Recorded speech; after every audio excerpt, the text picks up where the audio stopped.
ஆவடி மாநகராட்சிக்குட்பட்ட ஆவடி காமராஜர் நகர் அரசு பெண்கள் மேல்நிலைப் பள்ளியில் மாணவ மாணவிகளுக்கு இலவச விலையில்லா மிதிவண்டி நிகழ்ச்சியை ஆவடி சாமு நாசர் துவக்கி வைத்தார்.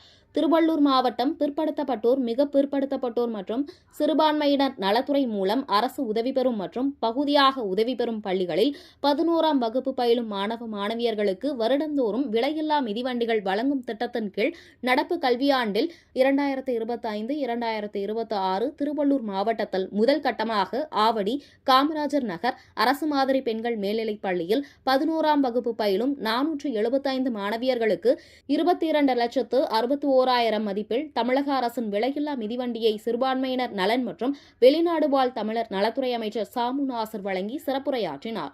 இந்நிகழ்ச்சியில் திருவள்ளூர் மாவட்ட ஆட்சியர் மு. பிரதாப், எம்எல்ஏ துரை சந்திரசேகர், ஆவடி மாநகராட்சி ஜி. மேயர்குமார், மாநகர ஆணையர் சரண்யா, பகுதி செயலாளர்கள் மற்றும் பள்ளி கல்வித்துறை அதிகாரிகள், கழக நிர்வாகிகள், வட்டக்கழக செயலாளர்கள் மற்றும் மாமன்ற உறுப்பினர்கள் கலந்து கொண்டனர்.